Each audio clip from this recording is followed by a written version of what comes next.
Ready start.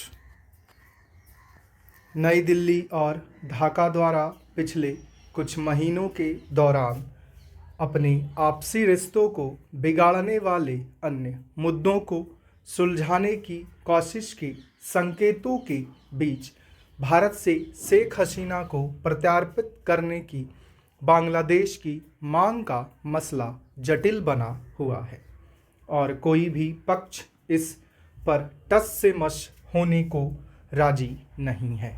दिसंबर में भारत की विदेश सचिव विक्रम मिस्त्री अपनी ढाका यात्रा के दौरान यह बतलाने में कामयाब रहे कि भारत एक दोस्त बना हुआ है।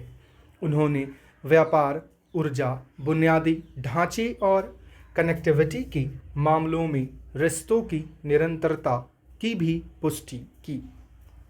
ऐसा जान पड़ता है कि दोनों पक्षों ने सीमा पर भी स्थिति को शांत कर लिया है। आखिरकार सरकार ने एक संसदीय समिति को संकेत दिया कि जहां सुश्री हसीना भारत की मेहमान के रूप में दिल्ली में हैं, वहीं यूनुस को निशाना बनाने वाली उनके राजनीतिक ऐलानों और संदेशों से उसका कोई लेना देना नहीं है।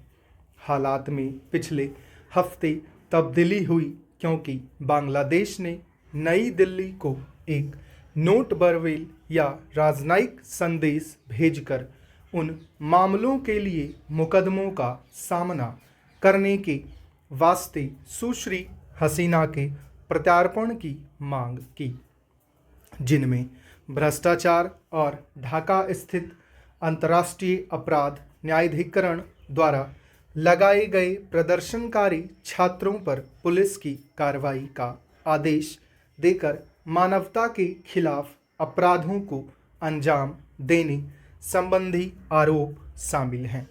वर्ष 2013 की भारत बांग्लादेश प्रत्यर्पण संधि, जिसे 2016 में संशोधित किया गया, में प्रक्रियाओं के तरीकों को काफ़ी स्पष्ट रूप से निर्धारित किया गया है।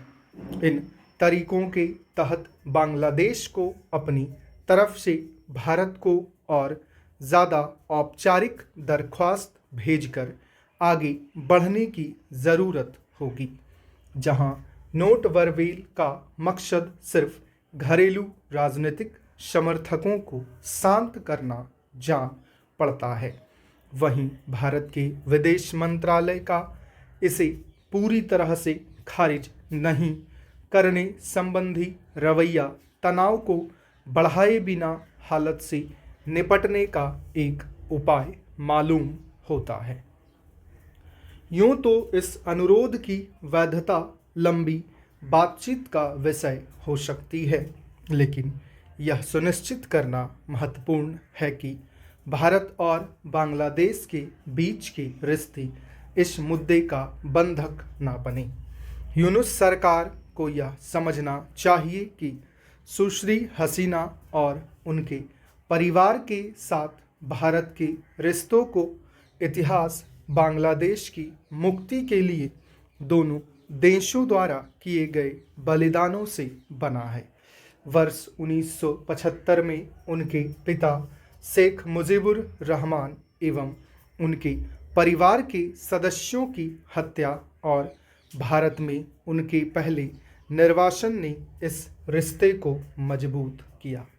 यह उम्मीद करना फिजूल है कि भारत सुश्री हसीना को आसानी से सौंप देगा, खासकर उस स्थिति में जब उन्होंने यहाँ शरण मांगी है और कोई भी दबाव भारत सरकार को ऐसा करने के लिए मजबूर नहीं कर सकता है। उदाहरण के लिए 1959 में दलाई लामा को शरण देने का फैसला चीन के दबाव के बावजूद नहीं बदला। इसके अलावा सुश्री हसीना को कानून के घेरे में लाना अंतरिम शासन का दायित्व नहीं है और इस काम को बांग्लादेश के लोगों द्वारा विधिवत निर्वाचित सरकार द्वारा आगे बढ़ाया जाना चाहिए। दिल्ली में इस बात को स्वीकार किया जाना चाहिए कि सुश्री हसीना की सरकार के कार्यों ने देश को आहत किया है।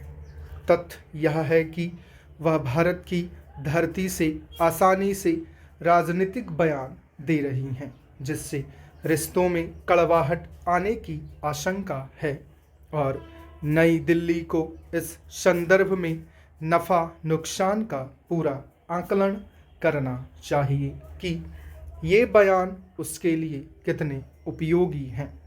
सीमा पर तनाव और भू राजनीतिक उथल पुथल के नतीजों के मद्देनज़र दोनों देशों को इस मसले से कूटनीतिक तरीके से निपटना सीखना चाहिए, खासतौर पर अपने महत्वपूर्ण रिश्तों के अन्य पहलुओं को